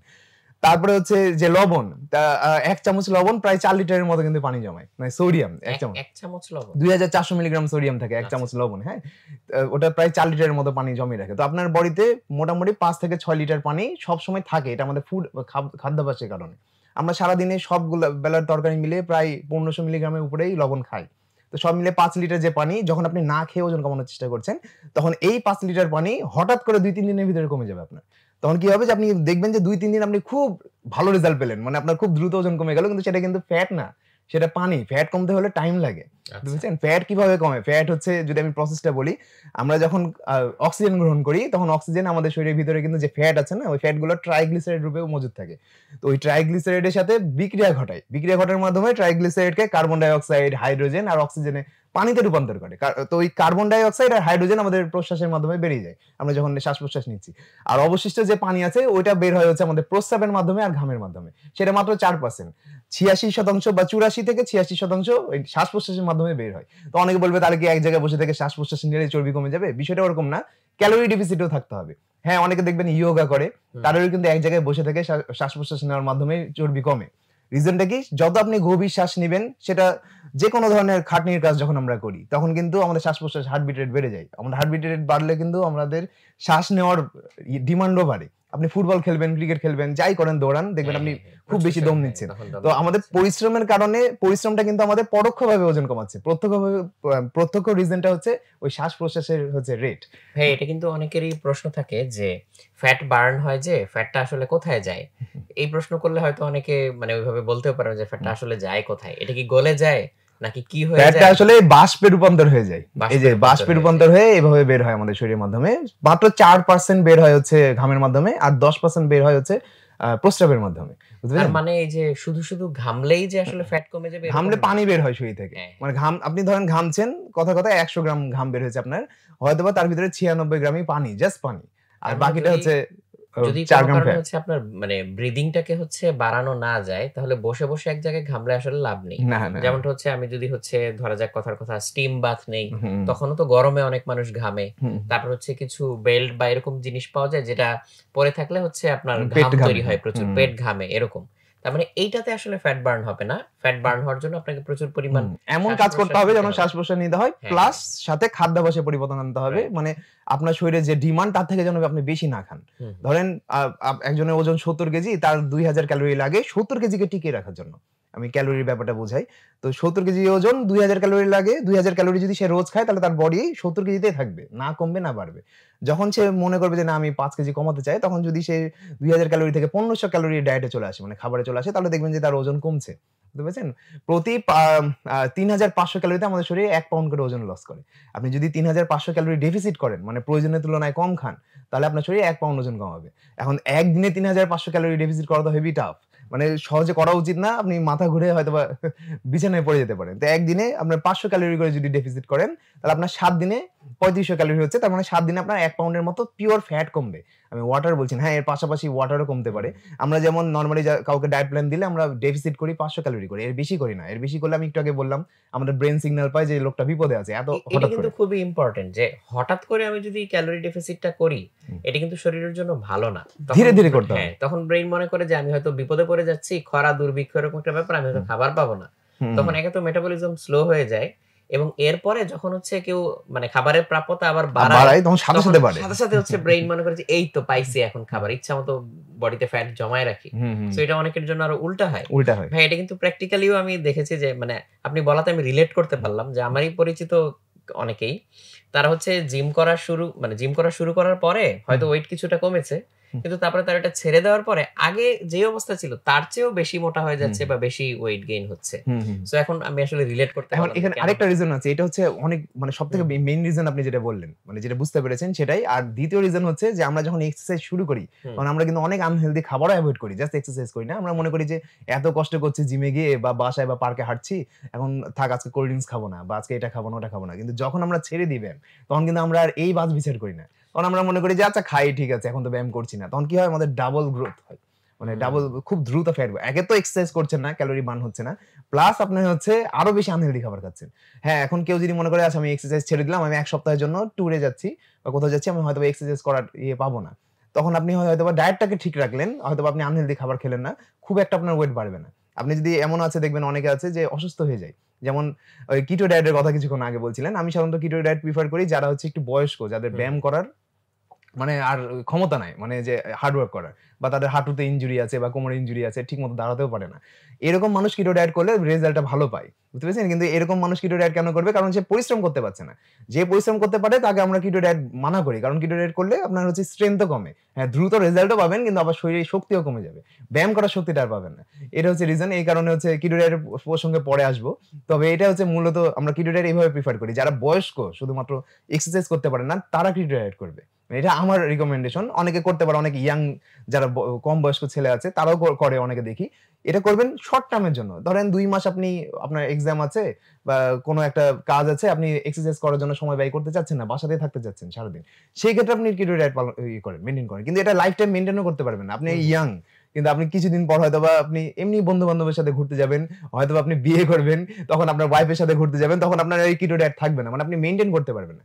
আমরা সবসময় যারা ক্লায়েন্ট আছে আমাদের বা মেম্বার আছে তাদেরকে বলি যে এমনভাবে লাইফটাকে লিড করেন যেন মেইনটেইন করতে পারেন। দরকার নাই আনওয়ান্টেড মানে প্রেশার দেওয়া নিজের শরীরকে। হ্যাঁ, কখন প্রেশার দিবেন? কারোর ডিফেন্সে জব আছে, তার ওজন কমানো লাগবে খুব দ্রুত। তখন আমরা তাকে আনহেলদি উপায়ও বলে দিই। যে আচ্ছা করেন, এটাতে আপনার শরীরের ক্ষতি হবে কিন্তু আপনার খুব দ্রুত ওজন কমে যাবে। এমনও রেকর্ড আছে আমরা ২২ কেজি পর্যন্ত ওজন কমিয়েছি ১ মাসে একজন মানুষের। বুঝতে পেরেছেন? কিন্তু আনহেলদি। এটা আমরা বলে দিই যে এটা কিন্তু আনহেলদি। কিন্তু সে নিবে, এই আনহেলদি রেজাল্টই সে নিবে। তখন আমরা এরকম করি। কিন্তু নরমালি আমরা বলি যে না এটা করেন না, এটা লং টার্ম এ সমস্যা হবে। তাহলে ভাইয়া এক্সারসাইজের আসলে এখানে ভূমিকাটা কোথায়, কিভাবে আসতেছে এবং কতটুকু? যেমন আমি যদি জানতে চাই যে একটা এভারেজ মানুষ সে যদি জাস্ট হেলদি লাইফ লিড করতে চায়, তাহলে এরকম কোনো আইডিয়াল মেট্রিক আছে যে তার কতটুকু এক্সারসাইজ করা উচিত বা হচ্ছে মানে এর নিচে নামা উচিত না? এবং এইটার সাথে খাবারের কথা তো ভাইয়া বললেনই। স্পেসিফিক্যালি হচ্ছে এটা জানতে চাচ্ছি কি কারণে, যে আমাদের অনেকের মধ্যে একটা ধারণা আছে যে আচ্ছা আমি যদি হচ্ছে একদম খুব হেলদি লাইফ লিড করতে চাই তাইলে হয়তো আমাকে জিমেই যেতে হবে। সো এই ব্যাপারটা কিভাবে ব্যাখ্যা করবেন? দেন রিক্শাওয়ালা বলেন বা একটা লেবার কিন্তু জিমে যায় না। না। তারপরেও তারা ফিট। হ্যাঁ, তারা আনফিট হয় কখন? যখন ছেড়ে দেয় কাজ। হুম, হুম। তো এই ব্যাপারটা হচ্ছে যে জিম এক্সারসাইজ কিন্তু কখনো আমাদেরকে সরাসরিভাবে হচ্ছে ওজন কমাতে বা বাড়াতে পারে না। এটা খাদ্যাভ্যাসের উপরে নির্ভর করে। এক্সারসাইজের প্রধান উদ্দেশ্য হচ্ছে আর একমাত্র কাজই হচ্ছে এক্সারসাইজের যে আপনার ফ্লেক্সিবিলিটি বাড়াবে। যেমন ইয়োগা, স্ট্রেচিং টাইপের ব্যায়াম আপনার ফ্লেক্সিবিলিটি বাড়াবে। আপনি যদি ফ্রি হ্যান্ড এক্সারসাইজ করেন বা ওয়েট ট্রেনিং করেন, যেটাকে রেজিস্ট্যান্ট ট্রেনিং বলা হয়, সেটা আপনার মাসল বাড়াবে, স্ট্রং করবে। মাসল স্ট্রং করবে এটার গ্যারান্টি আমি দিতে পারি। কিন্তু বাড়াবে এটা নির্ভর করছে প্রোটিন ইনটেকের উপরে। মাসল বাড়বে কি দিয়ে? আপনি ধরেন একটা মাটির হাঁড়ি বানাচ্ছেন, সেখানে আপনি মাটি দিলেন না। হাত ধরে বসে আছেন। তার মানে আপনি প্রোটিনই দিলেন না। আপনি জাস্ট চেষ্টা করে যাচ্ছেন, মাসল বাড়বে না। হ্যাঁ, কিছুটা স্ট্রং হবে। আর হচ্ছে স্ট্যামিনা বাড়ানো, দম বাড়বে। আপনি যখন এক্সারসাইজ করছেন তখন আপনার হার্ট রেট বাড়ছে, আপনার ফুসফুসের কার্যক্ষমতা বাড়ছে। এগুলো হচ্ছে এক্সারসাইজের মূল উদ্দেশ্য হওয়া উচিত। সাথে হচ্ছে আপনার মাসল যখন আপনার বডি স্ট্রং হয়ে যাবে, আপনার ইনজুরি হবে না। এই ৪-৫ টা উদ্দেশ্য ছাড়া এক্সারসাইজ কখনো ডিরেক্টলি ওজন কমাতে পারে না, বাড়াতে পারে না। আমি যদি হচ্ছে আমাদের পুরা বডি সারাদিনে ক্যালোরি কিভাবে বার্ন করে সেটা বুঝাই। আমাদের ধরেন ১০০০ ক্যালোরি আমি সারাদিনে বার্ন করি। ধরেন কথায়। এখন ১০০০ ক্যালোরির ভিতরে ৬০% ক্যালোরি বার্ন হয় বিএমআর, মানে আমরা বেসাল মেটাবলিক রেট, মানে আমাদের হার্ট রেট, যেটা আমরা ঘুমিয়ে থাকি যখন আমাদের শ্বাস-প্রশ্বাস হয়, আমাদের কিডনি কাজ করে, হার্ট কাজ করে। মানে আমাদের বডি টিকে থাকার জন্য যে ক্যালোরি বার্ন করে সেটা হচ্ছে আমাদের সারাদিনের ৬০%। ১০০০ এর ভিতরে ৬০০ ক্যালোরি আমরা কোন কাজ না করলেও বার্ন হবে। আপনি যদি ঘুমিয়েও থাকেন ২৪ ঘন্টায়, তারপরে আপনার ৬০০ ক্যালোরি বার্ন হয়ে যাবে। তারপরে 20% ক্যালোরি বার্ন হচ্ছে আমরা বাসা বাড়িতে যে নরমাল হাঁটাফেরা চলাফেরা করি, ধরেন আমরা ক্লাসে যাচ্ছি, মানে এক্সারসাইজ বাদে যে মুভমেন্ট সেগুলোতে আমাদের 20% ক্যালোরি বার্ন হয়, তাহলে গেল 80%। তারপরে 10% বার্ন হয় হচ্ছে আপনার আমরা যে থার্মিক ইফেক্ট অফ ফুড, আমরা যখন খাবার খাচ্ছি না, খাবার খাওয়ার সময় কিন্তু আমাদের গালের মাসলও কাজ করে। তারপরে হচ্ছে আমাদের কিডনির ভিতরে যে যাচ্ছে, কিডনি প্রসেস করছে, লিভার প্রসেস করছে খাবারটা, তো এটা আবার আমাদের নিউট্রিয়েন্ট গুলো আমাদের শরীর সেলগুলো অ্যাবজর্ব করছে, এই প্রসেসের মাধ্যমে 10% বার্ন হয়, মানে 100 ক্যালোরি বার্ন হয়। আর অবশিষ্ট 10% বার্ন হয় হলো এক্সট্রা আপনার হচ্ছে এক্সারসাইজের মাধ্যমে। মানে এক্সারসাইজ জাস্ট 10% ইম্পর্টেন্ট ক্যালোরি বার্নের ক্ষেত্রে। আপনি সারাদিনে 1000 ক্যালোরি বার্ন করলে 100 ক্যালোরি আপনি এক্সারসাইজের মাধ্যমে বার্ন করতে পারবেন। আমরা হচ্ছে ঘুমিয়ে থাকলেই ঘন্টায় 60 ক্যালোরি বার্ন হয়। আপনি যদি আধা ঘন্টা এক্সারসাইজ করেন তাহলে 100 ক্যালোরি বার্ন হয়, 1 ঘন্টা করলে 200 ক্যালোরি বার্ন হয়। তাহলে এক্সারসাইজ কিন্তু ক্যালোরি বার্নের জন্য করা উচিত না। এক্সারসাইজ করা উচিত হচ্ছে আপনার স্ট্রেংথের জন্য, ফ্লেক্সিবিলিটির জন্য। এটা আমরা বুঝাতেই পারি না মানুষকে। অনেকে মনে করে যে না, জিমে যে আমি ঘন্টার পর ঘন্টা ট্রেডমিলে দৌড়াবো, এটা শুধু আপনার শরীরের ক্ষতি হচ্ছে, বা অনেক বেশি ব্যায়াম করলে মনে হয় আমার দ্রুত ওজন কমবে। ওটা না, আপনি জাস্ট 4 বেলার খাবার খান ধরেন, বা 5 বেলা খাবার খান, প্রতি বেলায় আপনি 100 ক্যালোরি করে ডেফিসিট করেন, খুব ইজি। আমরা যদি 1 প্লেট ভাত খাই সেখানে থাকে 200 ক্যালোরি। 1 প্লেট ভাত তো 100 গ্রাম ভাতে প্রায় 200-250 ক্যালোরি থাকে। 100 গ্রাম ভাত কিন্তু আমরা খাই না, আমরা কিন্তু বসলে 300 গ্রাম পর্যন্ত ভাত খেয়ে ফেলি। মানে আমরা জাস্ট দুপুরের লাঞ্চে ধরেন 700 ক্যালোরির কাছাকাছি খাবার খাই। এভাবে আমরা রাত্রেবেলাও ধরেন আরো 700 ক্যালোরি খাচ্ছি, তাহলে 1500 ক্যালোরি হয়ে গেল। এটা নরমাল বলছি। সকালবেলা অনেকে নাস্তা অ্যাভয়েড করে, আর কেউ যদি খায় 2টা রুটি খেলে প্রায় 160 ক্যালোরি আসছে, সাথে ডিম আসলে আরো 70 ক্যালোরি, মানে ধরেন আরো 300 ক্যালোরি গেল ওখানে, তাহলে প্রায় 1900 ক্যালোরির কাছাকাছি। মানে আর বাকি 2 বেলা মিলে আপনার 2500 ক্যালোরি সারাদিনে খাওয়া হয়ে যায়। না হলেও একটা পাতলা সাতলা ছোটখাটো মানুষ 2000 ক্যালোরি খায় সারাদিনে, নরমাল মানুষের কথা বলছি। এখন এই 5 বেলা আপনি কি করবেন? ঠিক আছে, আপনি 700 ক্যালোরি না খেয়ে খাবারটাকে মাপেন, গুগলে পাবেন আপনি কোন খাবারে কত ক্যালোরি। আপনি ওই যে ছোট একটা ওয়েট স্কেল পাওয়া যায়, ওটা কিনেন। আমি অন্য প্রসিডিউর ফলো করতে বলছি না, এটা কেন বলছি, যেন ট্রেনার হায়ার করা না লাগে সাধারণ মানুষের। আপনি জাস্ট মাপেন যে আচ্ছা ঠিক আছে, আমি আগে তো না মেপে 200-300 ক্যালোরি খেয়ে ফেলতাম, এখন আমি মেপে 200 ক্যালোরি 200 গ্রাম ভাত খাবো। আগে 300 গ্রাম খেতাম, এখন 200 গ্রাম খাবো। এখন 300 থেকে 200 গ্রামে আসলে ওখানে আপনার 200 ক্যালোরি ডেফিসিট হয়ে যাবে। যেখানে আপনি 1 ঘন্টা ব্যায়াম করে 200 ক্যালোরি বার্ন করছিলেন, সেখানে আপনি এক বেলার খাবার একটু সামান্য পরিমাণ কমে আপনি 100 ক্যালোরি তো মিনিমাম করছেনই, ডেফিসিট করছেন। এভাবে 4 বেলা 5 বেলায় আপনি 500 ক্যালোরি ডেফিসিট করছেন। তাহলে ডায়েট করাটা ব্যায়াম করার তুলনায় 5 গুণ বেশি ইফেক্টিভ হচ্ছে ক্যালোরি বার্নের ক্ষেত্রে।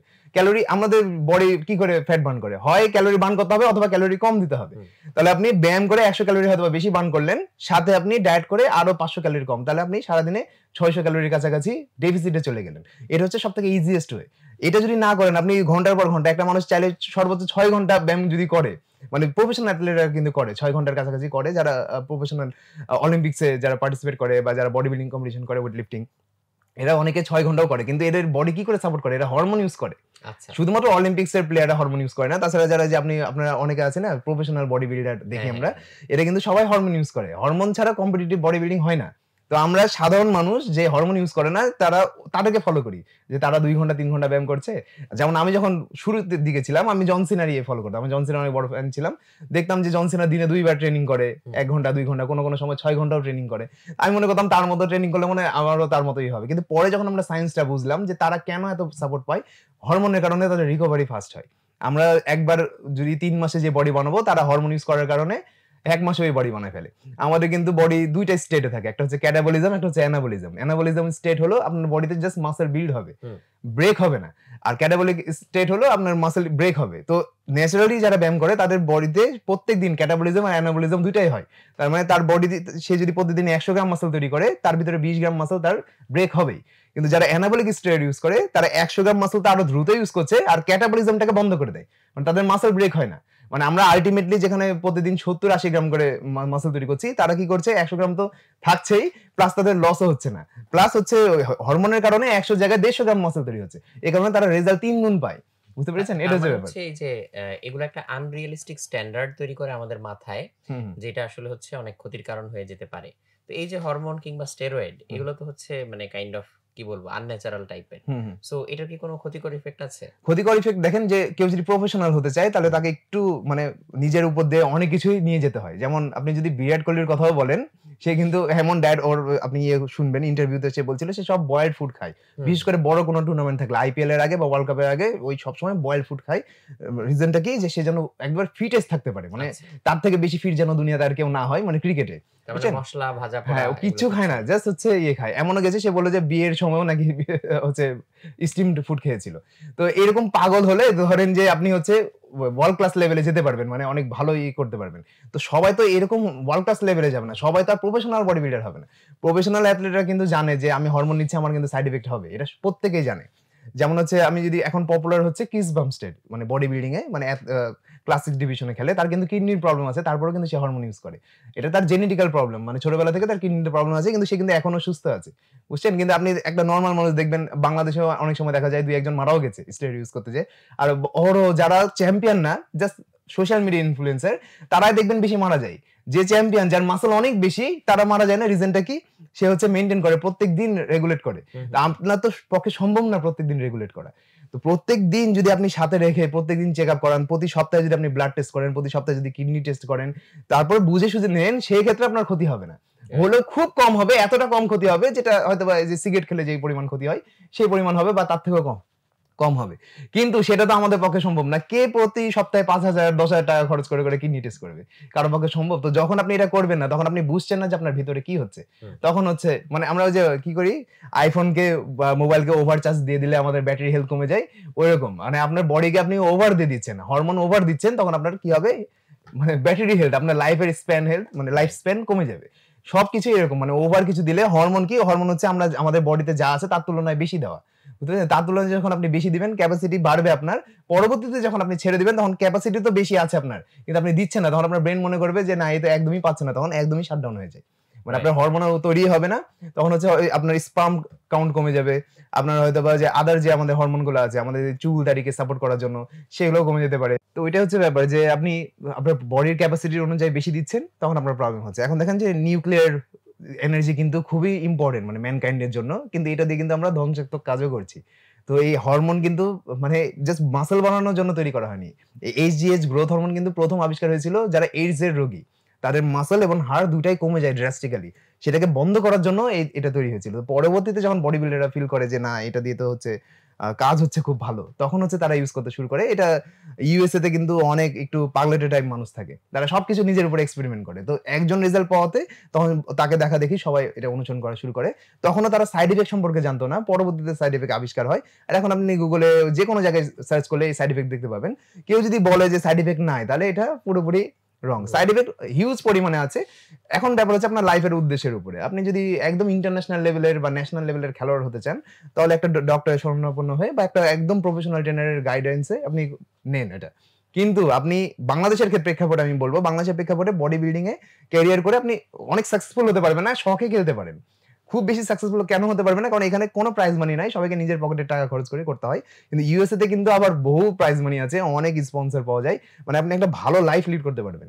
তো আপনি যদি অনেক মানে আপনার রিচ ব্যাকগ্রাউন্ড না হয় আপনার, তাহলে বডি বিল্ডিং কে ক্যারিয়ার হিসেবে চয়েস করাটা খুব বাজে একটা চয়েস, বুঝছেন? কিন্তু হ্যাঁ, আপনি ধরেন নিজে একটা ফিটনেস ট্রেনার হতে যাচ্ছেন কোন জিমের, বা জিমনেসিয়াম ওপেন করতে চাচ্ছেন, এর জন্য আপনার মোটামুটি একটা ভালো পার্সোনালিটি থাকলে, আর যদি আপনি বিহেভিয়ার ভালো দিতে পারেন, মানুষের সাথে কথা বলেন, তাহলে কিন্তু আপনি বহু মেম্বার পাবেন, বুঝতে পেরেছেন? যেমন আমি কখনো কম্পিটিশন করিনি, তারপরেও আমাদের যে জিম ব্রাঞ্চগুলো আমরা ওপেন করেছি সবগুলো আলহামদুলিল্লাহ সাকসেসফুল হয়েছে।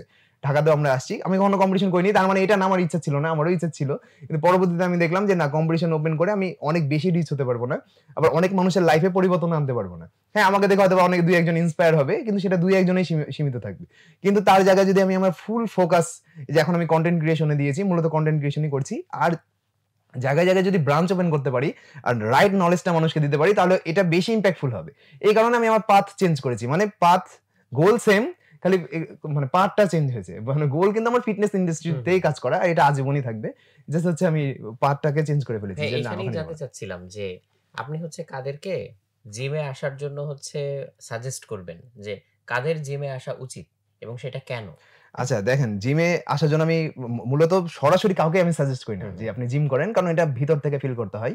মানে এটা হচ্ছে ধরেন যে যদি আমি কাউকে বলেও দিই, সে হয়তো শুনবে, তার শুনতেও ভালো লাগবে, যেমন আমার ভিডিও অনেকেই দেখে কিন্তু হচ্ছে ফলো করে না। কিভাবে ডিসাইড করব যে আমার জিমে যাওয়া উচিত কি উচিত? এখন দেখেন যে যদি আপনার কোনো কাজ করার ইয়ে না থাকে, স্কোপ না থাকে। যেমন অনেকে রোড সাইডে ওয়াক করতেও লজ্জা পায় যে মানুষের সামনে হাঁটবো না। আর বাংলাদেশে বেশি দেখা যায় যে আপনি যদি রাস্তার ধারে বিড়ি খান দাঁড়িয়ে, তাহলে মানুষ আপনার দিকে তাকাবে না। কিন্তু আপনি যদি দৌড়ান জুতা পরে, আপনার দিকে তাকিয়ে হাসবে। তো এটা হচ্ছে ব্যাপার। তো মানুষ এই কারণে বাইরে যেতে পারে না। যদি স্কোপ না থাকে বাইরে খেলাধুলা করার বা সুইমিং করার, তাহলে জিমে আসেন। আর কারা জিম করবে? যারা অফিস জব করে। মূলত আমাদের প্রবলেমটা কি, আমাদের আদি পুরুষেরা তো সবাই কৃষি কাজ করতো। সবাই, কেউ বিশ্বাস করুক বা কেউ মানুক বা না মানুক, অনেকে বলতে চায় না আমার আদি পুরুষ হয়তো বা নবাব ছিল, এটা বলতে পারে অনেকে। কিন্তু ম্যাক্সিমাম সে নবাবের বাবাও হচ্ছে কৃষিকাজই করতো বা জঙ্গলে শিকার করতো। তো এটা হচ্ছে ব্যাপার। তো আমাদের ডিএনএ তে আছে যে আমাদেরকে কাজ করেই খাবার সংগ্রহ করতে হবে।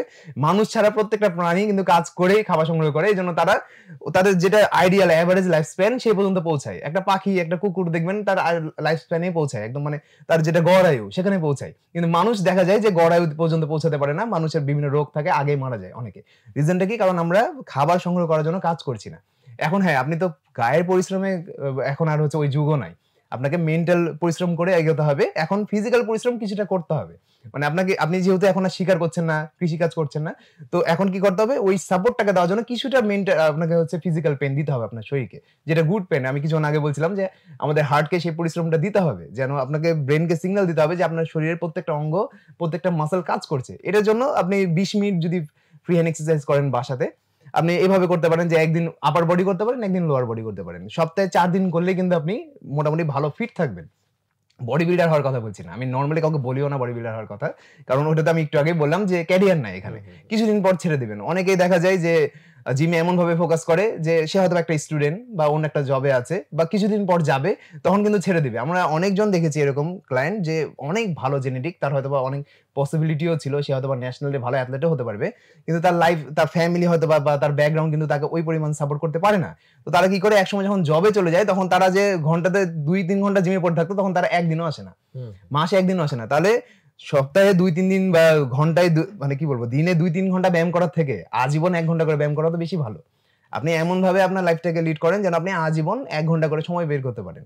তাছাড়া আপনি হয়তোবা শুরুর দিকে যখন আপনার বয়স কম, ভার্সিটিতে যে আমরা যাই, তখন হচ্ছে কি অপোজিট জেন্ডারের সাথে আমাদের অনেক বেশি মানে কি বলে অ্যাট্রাকশন থাকে। এটা স্বাভাবিক বিষয়। না থাকলে আবার প্রবলেম। এটা হচ্ছে কি, তখন মানুষ কি করে যে আচ্ছা আমি একটু ফিট হই, দেখতে সুন্দর হই, তাহলে মনে হয় আমার হচ্ছে আরো ফ্রেন্ড বাড়বে বা আমার একটু ভ্যালু বাড়বে। এই কারণে কি করে 2 ঘন্টা 3 ঘন্টা আর সবসময় জিম নিয়ে চিন্তা করে, জিম নিয়ে কথা বলে। এটা করা উচিত না। আপনি জিম নিয়ে কথা বলেন ঠিক আছে, কিন্তু সেটা যেন হচ্ছে মানে পাগল না হয়ে যান এটার পিছনে। অধিকাংশ মানুষই এটার পিছনে পাগল হয়ে যায়, যে পরে কি হয় ক্যারিয়ারেও পিছিয়ে পড়ে, আবার হচ্ছে সে ফিটনেসও অর্জন করতে পারে না। হয়তোবা 2-3 বছরে খুব ভালো একটা বডি বানাই, কিন্তু লাভ কি যদি আপনি মেইনটেইন না করতে পারেন? বডি আমি 3 বছরে বানিয়ে নিলাম, কিন্তু আমি যদি সারা জীবন মেইনটেইন না করতে পারি, থাকবে না। আমাদের বডিটা এইভাবেই কাজ করে যে আপনি যখন আপনার বডিকে প্রেসার দিবেন না, আপনার মাসলগুলো যখন প্রেসার পাবে না, তখন সেখানে একটা হাইপারট্রফি কাজ করে। যখন আপনি প্রেসার দিচ্ছেন, তখন হাইপারট্রফির কারণে আপনার মাসল আগের তুলনায় আরো স্ট্রং হয়। যখন আপনি দিচ্ছেন না, আপনার ব্রেন সিগন্যাল পাবে যে এর এত বেশি মাসলের দরকার নাই, সে তো আর কাজ করে না। উল্টো এত বেশি মাসলের কারণে তার ক্যালোরি বেশি বার্ন হচ্ছে, তাকে বেশি খাবার দেওয়া লাগছে, তখন কি করবে? মাসলটাকে লস করে দিবে। এই কারণেই অনেকে মনে করে যে একবার বডি বানিয়ে নিলে মনে হয় সারা জীবন থাকে। কোনো অ্যাথলেটেরই থাকে না। আপনি প্রফেশনাল অ্যাথলেটদেরকেও দেখবেন যে কম্পিটিশনের সময় একরকম বডি থাকে, আবার বছরের মাঝামাঝি সময় দেখবেন তারা হচ্ছে একদম সাধারণ মানুষের মতো শুকিয়ে যায় বা কেউ ফ্যাট হয়ে যায়। তো এটাই মানে লাইফ টাইম মেনটেন করতে পারবেন সেটা করেন। আর যদি প্রফেশনাল হতে চান, যেমন আমি প্রফেশনাল হতে চাই, আমি প্রচুর খরচ করি আমার মানে ফিটনেস মেইনটেইনের পেছনে। তো এরকম ক্ষেত্রে আলাদা যে না, আমাকে দেখে আরো মেম্বার বাড়বে, বা আমি এখন যেহেতু ইনফ্লুয়েন্সিং কন্টেন্ট ক্রিয়েশন করছি, যদি মোটামুটি ফিটনেস থাকে মানুষ ভিডিও শুনবে মনোযোগ দিয়ে, না হলে শুনবে না, বলবে যে আচ্ছা তোরই তো ফিটনেস নাই আবার জ্ঞান দিচ্ছিস, এরকম কথা অনেকেই বলে, বুঝছেন? তো এটা হচ্ছে ব্যাপার। তো এটা হচ্ছে ক্যারিয়ার চয়েস না করলে এত বেশি পাগল হওয়া যাবে না। আর ক্যারিয়ার চয়েস করলে দুনিয়া সব কাজ ছেড়ে দিয়ে এটাই করতে হবে, যেমন আমি করেছি। দুনিয়া সব কাজ আমি বাদ দিয়ে জাস্ট ফিটনেস লাইনে নিয়েই পড়ে আছি, এটা আমার ক্যারিয়ার চয়েস। তাই তো এরকম না হলে এত বেশি পাগল হওয়া যাবে না। কারণ কি হবে যে আলটিমেটলি কিন্তু আপনার কত বডি ভালো, বডি কত সুন্দর, সেটা দিয়ে কিন্তু সমাজে কোনো পরিবর্তন আসবে না। মানে খুব বেশি ইম্প্যাক্টফুল করতে পারবেন না। আপনার যারা ছোট ভাই আছে, ধরেন আপনার পরিবারে ছোট ভাই আছে, আপনার এলাকার যারা ছোট ভাই আছে, তারা আপনাকে দেখে ইন্সপিরেশনও পাবে না যে আচ্ছা বডি বানিয়েছে কিন্তু লাইফে আনসাকসেসফুল, কিছু তেমন ঢঙের কোনো কাজ করে না। কিন্তু যখন আপনি খুব বেশি বডি নাই, মোটামুটি একটা ফিটনেস, কিন্তু অনেক বেশি সাকসেসফুল হয়ে গেছেন, তখন কি হবে? আরো অনেক ইন্সপিরেশন পাবে যে এই লোকটা এই কাজ করে সফল হয়েছে। এই এক্সাম্পলটা আমি ক্রিয়েট করতে যাচ্ছি যে হ্যাঁ, রাজশাহীর মতো একটা ছোট শহর থেকে এখন আমরা ঢাকাতেও আসছি। তো আমাকে দেখে যেন মানুষ ক্যারিয়ার চয়েস করে ফিটনেস নিয়ে। আমি বলছি না যে ফিট হতে হবে, বডি বানাতে হবে, আমার মতো যেন ক্যারিয়ার চয়েস করে, যেন তাকে দেখে আরো 10 জন ক্যারিয়ার চয়েস করে। এইরকম না করলে আপনি ফিটনেস ইন্ডাস্ট্রি গ্রো করতে পারবেন না। মানে কথাগুলো হচ্ছে মানে হার্শ হলেও এটা রিয়েলিটি।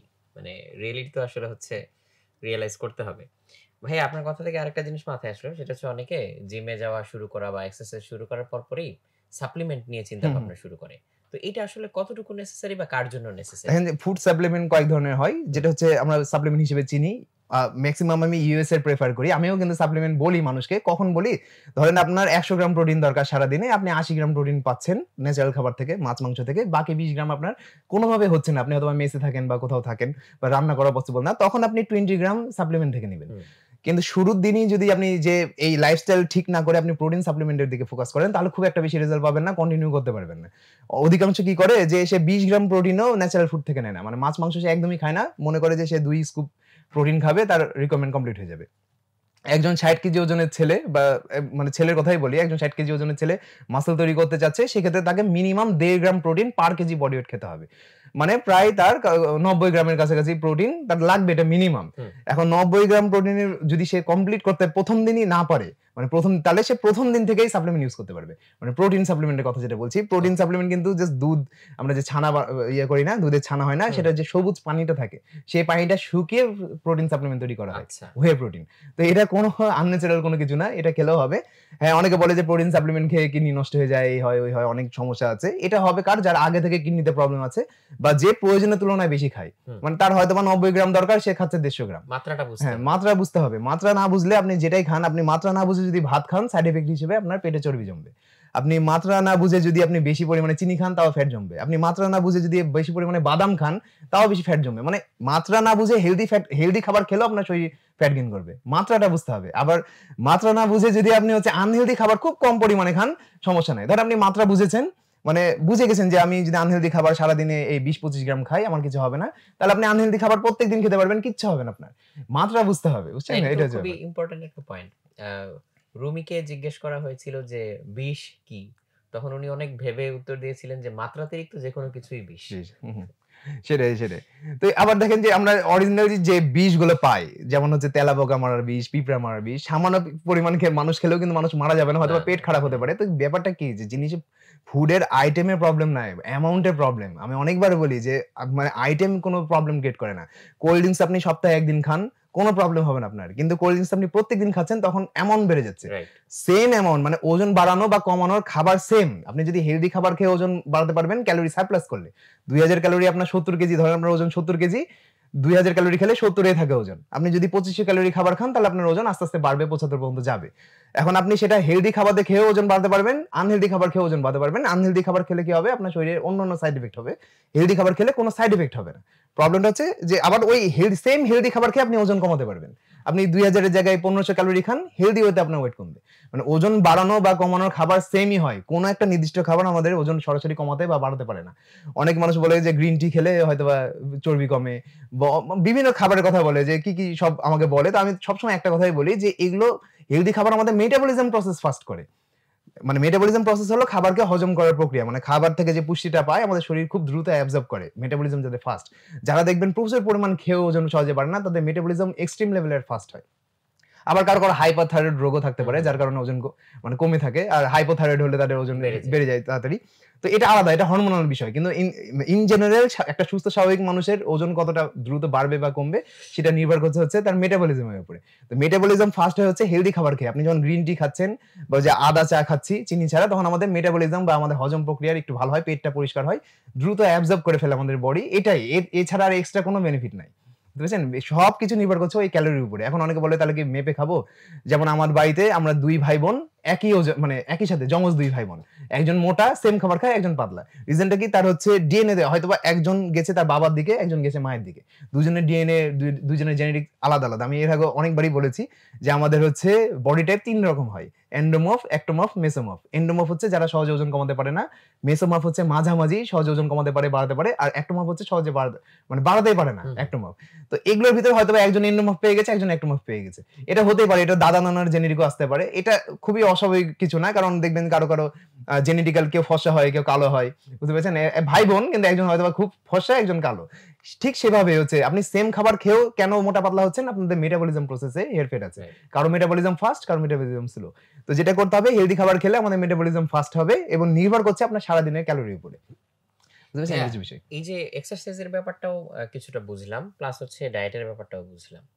ঘুম এখানে কতটুকু ইম্পোর্টেন্ট এবং এটাকে আপনি কিভাবে দেখেন বা সাজেস্ট করবেন? দেখেন আমাদের যত হেলথি যত হরমোন আছে সব হুম, ঘুমের সময়ই তৈরি হয়। আচ্ছা। মানে আমরা যখন জেগে থাকি ছোট বাচ্চা খুব দ্রুত বড় হয় কেন? প্রত্যেকদিন কয়েক মিলিমিটার করে বড় হয়। কারণ সারাদিন ঘুমায়। বুঝছেন? এটা হচ্ছে ব্যাপার। মানুষ যখন যত বেশি ঘুমাবে, হ্যাঁ, একটা বয়স পর বেশি ঘুমালে আপনি উচ্চতায় বড় হবেন না, সাইডে বড় হবেন। বুঝতে পেরেছেন? তো এটা হচ্ছে বিষয়। তো ঘুম হচ্ছে ৮ ঘন্টা হচ্ছে এমনি রিকমেন্ড করে। যারা অ্যাথলেট টাইপের তাদের ৮ ঘন্টা ঘুমাতে হবে। আর এটা কোনো ইয়ে নাই যে ৮ ঘন্টাই ঘুমাতে হবে। কেউ যদি ৪ ঘন্টা খুব সাউন্ড স্লিপে থাকে, ৪ ঘন্টা মাত্র কিন্তু খুবই, যেমন আইনস্টাইন মনে হয় ৪-৫ ঘন্টা ঘুমাতো কিন্তু খুব ভালো ঘুম নাকি তার হতো। এটা আমি শুনেছি। তো সে হচ্ছে ওই ৪ ঘন্টায় হয়তোবা তার ঘুম কমপ্লিট হয়ে যায়। মানে ঘুম হতে হবে একদম পিওর, মানে যে ঘুমে আপনি উঠে পড়ছেন না একটু পর, পর। সেই ঘুম যদি ৪ ঘন্টারও হয় কোনো সমস্যা নাই। কিন্তু ধরেন যে আপনি ঘুমাচ্ছেন ১২ ঘন্টা কিন্তু একটু পর, পর উঠে যান বা ওয়াশরুমে যাচ্ছেন, সেক্ষেত্রে আবার প্রবলেম। মানে ঘুম যদি আপনি ৪-৫ ঘন্টা ঘুমান তাহলে ঠিক আছে। এটা সাধারণ মানুষের ক্ষেত্রে। অ্যাথলেট হতে গেলে মানে মিনিমাম ৬ মেক্সিমাম ৮ হলে ভালো।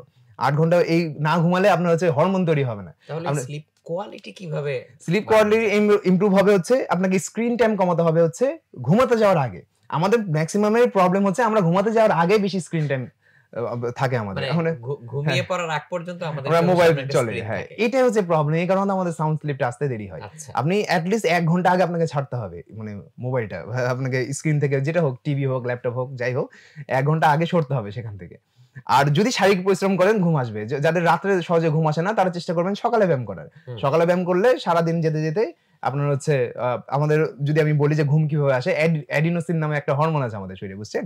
যখন আমরা ঘুম থেকে উঠি তখন এই অ্যাডিনোসিন একদম 0 তে থাকে। মানে থাকে না বলতে গেলে। যেমন আপনি ঘুম থেকে উঠেই সকালবেলা ঘুম থেকে উঠেই কিন্তু আপনি আবার চাইলে ঘুমাতে পারবেন না। রিজন আপনার আসবেও না ঘুম।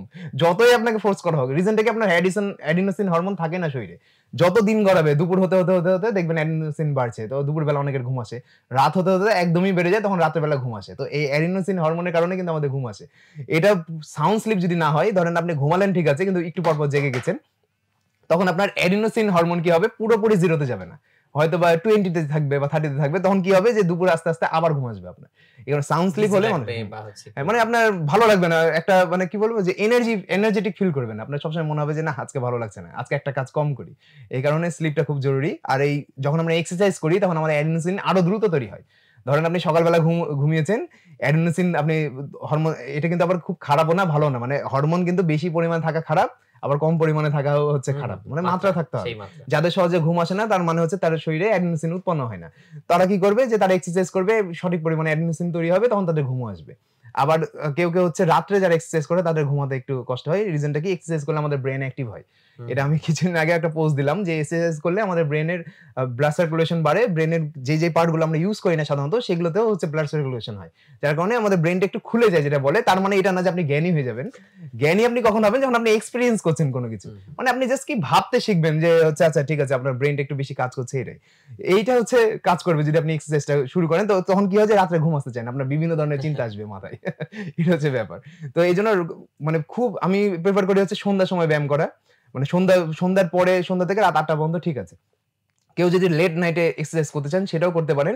কিন্তু তার জন্য আপনাকে হচ্ছে তাড়াতাড়ি ইয়ে করতে হবে। মানে লেট নাইট এক্সারসাইজ করলে আপনাকে হচ্ছে সারাদিনে আর ঘুমানো যাবে না। মানে দুপুরে অনেকে ঘুমায়। শাওয়ার ঘুমানোর আগে? ঘুমানোর আগে শাওয়ার নিতে পারে। এটা খুব একটা কম্পালসারি না। সারাদিনে একবার নিলেই হয়। এটা শাওয়ারের সাথে কি আমাদের যদি আপনি হট ওয়াটার বা খুব ঠান্ডা পানি দিয়ে শাওয়ার নেন, সেটা আপনার শরীরের জন্য ভালো। আবার হট খুব ওয়াটার দেন, ঠান্ডা? হ্যাঁ, ওই কি হয় যে পেইন রিমুভ হয়। যারা এক্সারসাইজ আচ্ছা, করে পেইন কিন্তু দূর হয়ে যায়। মানে বডিতে পেইন আছে খুব ঠান্ডা পানিতে করতে হবে অথবা গরম পানিতে। তো গরম পানিতে আবার শাওয়ার নিলে আবার রাত্রে ঘুম ভালো আসে।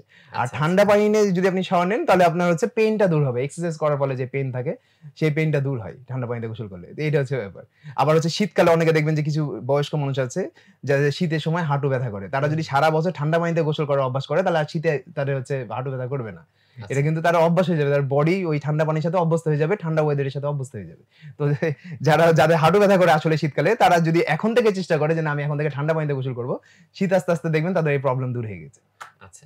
তার মানে স্লিপ কোয়ালিটি বাড়ানোর জন্য আমাদের স্ক্রিন টাইম কমাতে কমাতে হবে। হবে বিশেষ করে হচ্ছে ঘুমানোর আগে। ঘুমানোর আগে। আর আর এক্সারসাইজ করলে বডি টায়ার্ড হবে, হ্যাঁ, হ্যাঁ। অ্যাডেনোসিন তৈরি হবে, তখন হচ্ছে ঘুম কিন্তু আসবে। এক্সারসাইজ করতে হবে আগে, আগে সকালের দিকে বা সকালের দিকে হচ্ছে করতে পারলে ভালো, যাদের রাতে ঘুম আসে না। তাহলে খুব, না, খুব লেটে করা খুব যাবে না। লেটে করা যাবে না। হ্যাঁ। আচ্ছা। তো ভাইয়া এই ফিটনেস এর সাথে পার্সোনাল হ্যাপিনেস এর কোরিলেশনটা কেমন? এখন দেখেন যে আমরা যখন কোন একটা আ ইয়ে কিনি, মানে শপিং করি কথার কথা, একটা জামা কাপড় কিনি তখন কিন্তু ২-১ দিন আমাদের মনটা খুব ভালো থাকে। মানে যখন আমরা হচ্ছে কোন একটা ইয়ে করি, মানে শপিং করছি বা একটা ফোন কিনলাম বা একটা বাইক কিনলাম, 2-1 দিন ভালো থাকে। যখন আপনি হচ্ছে ফিটনেসে কেন মনটা ভালো থাকে? আপনি ১ম দিন ২-৩ দিন হয়তোবা রেজাল্ট পাবেন না। যখন পাওয়া শুরু করবেন তখন আপনার মনে হবে আমাকে তো আগের থেকে বেটার লাগছে। যখন আপনি দেখবেন যে আমি ১ম দিন একটা করে পুশ আপ পারতাম বা একবার উঠবস করতে পারতাম, কিন্তু এখন 10 বার পারছি, তখন আপনার অ্যাচিভমেন্ট এর ফিল আসবে। আচ্ছা। আপনার ডোপামিন রিলিজ হবে। আপনার মনে হবে আমি কিছু একটা অ্যাচিভ করেছি। ছোট হোক কিন্তু কিছু একটা অ্যাচিভ করেছেন। কারণ নরমালি আমরা কি করি? অলস বসে থাকি। সোশ্যাল মিডিয়াতে অন্যদের সাকসেস দেখি দিয়ে আমরা ডিপ্রেসড হয়ে যাই।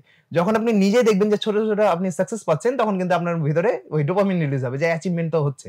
তো এই কারণে হচ্ছে অনেক ইয়েরাও বলে, ডক্টররাও সাজেস্ট করে যে নিজেকে ছোট, ছোট টার্গেট দিন যেটা আপনি অ্যাচিভ করতে পারবেন। হ্যাঁ, একটু কঠিন হবে। অ্যাচিভ করতে পারলে দেখবেন আপনার ভালো লাগছে, তখন আপনাকে ওই কাজটা আবার করতে ইচ্ছা করবে।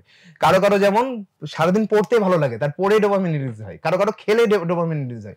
প্রচুর পরিমাণে হচ্ছে সে খেলাধুলা করে, তার ডোপামিন রিলিজ হয়। আইনস্টাইনের হচ্ছে গবেষণা করে ডোপামিন রিলিজ হতো। এই কারণে সে না খেয়ে দেয়ে, মানে মানুষ ভুলে যায় সবকিছু। যেমন আমরা ছোটবেলায় ভুলে যেতাম না। বাপ-মা হচ্ছে আমাদেরকে ধরে নিয়ে যেত, বাবা-মারা, যে হচ্ছে খাওয়ার টাইম হয়ে গেছে। কেন কি? আমরা খেলাতে এতই মশগুল থাকতাম, আমাদের প্রচুর ডোপামিন রিলিজ হতো। তো ওটাই তো, এক্সারসাইজ করে যদি আপনি ছোট, ছোট রেজাল্ট দেন নিজেকে আর সেটা অ্যাচিভ করেন, ডোপামিন রিলিজ হবে, যার কারণে আপনার মন ভালো থাকবে। এটাই রিজন। মানে ডোপামিন রিলিজ হয় বলে মনটা ভালো থাকে।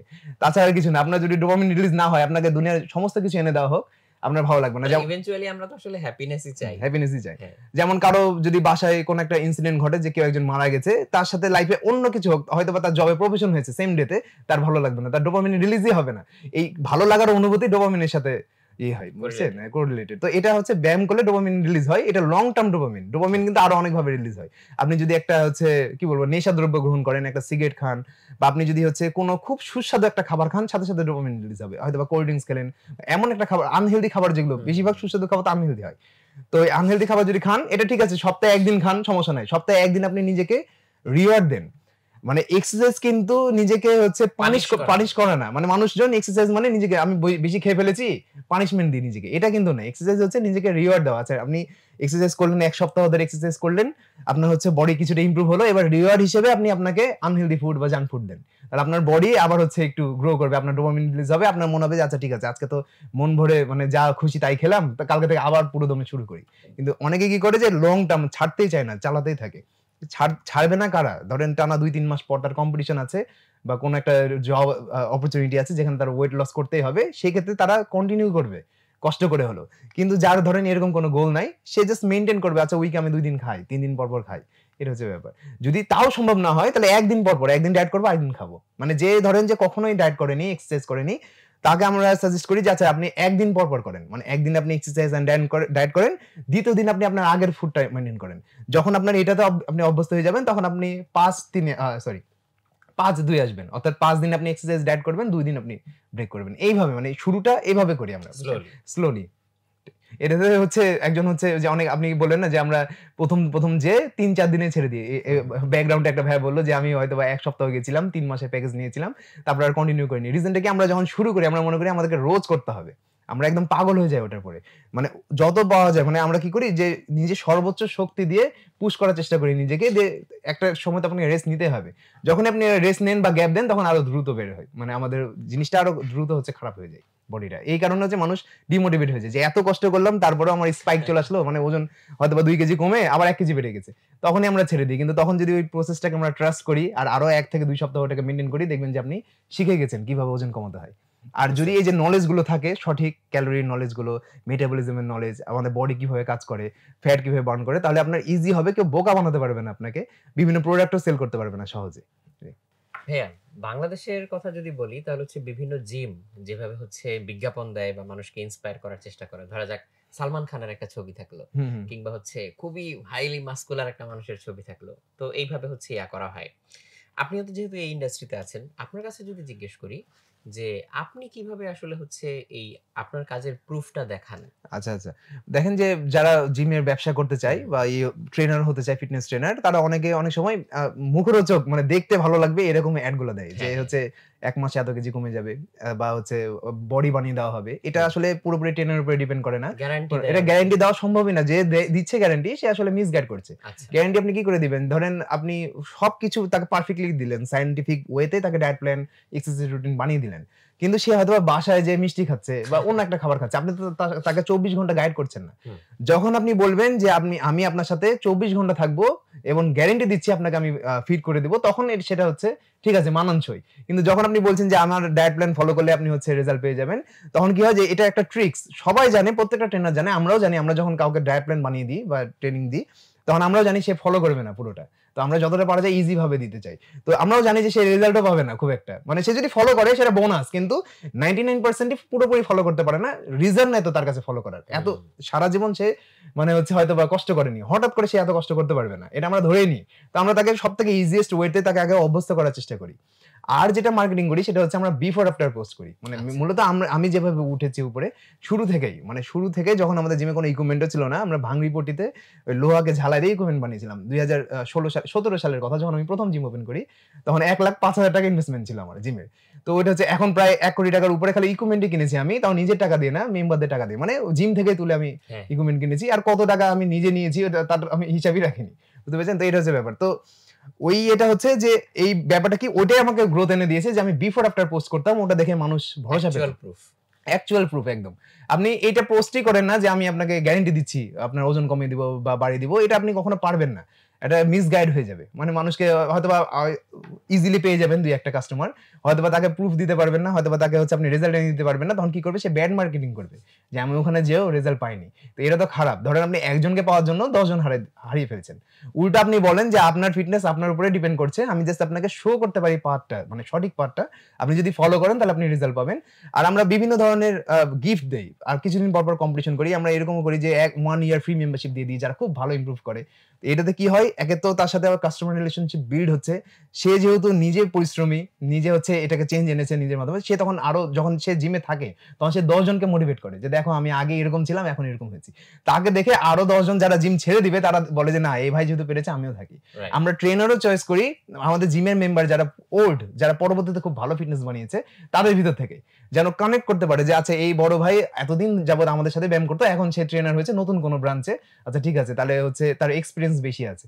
এটাতে কি হয় যে মানুষ হচ্ছে কানেক্ট করতে পারে দূর থেকে যে না ওই ভাইকে তো আমরা চিনি। তো আমরা যখন নতুন কোনো ব্রাঞ্চ ওপেন করি তখন সেখানেও অনেক ভিড় বেড়ে যায়, বুঝছেন? এটা হচ্ছে ব্যাপার। তো আমাদের প্রত্যেকটা ব্রাঞ্চে আমাদের এই স্টুডেন্ট গুলো আছে, পুরাতন ক্লায়েন্ট যারা এখন ট্রেনার হয়ে গেছে, তারাই হচ্ছে জিমটা পরিচালনা করেছে, বুঝছেন? এইভাবে আমরা বেশি কাস্টমার পাই। আর রেগুলার বেসিসে আমরা বিফোর আফটার পোস্ট করি। এটা যে কোনো জিম মালিক জাস্ট যদি সে বিফোর আফটার পোস্ট করে, তাকে কোনো লাক্সারি ডেকোরেশন দেখাতে হবে না।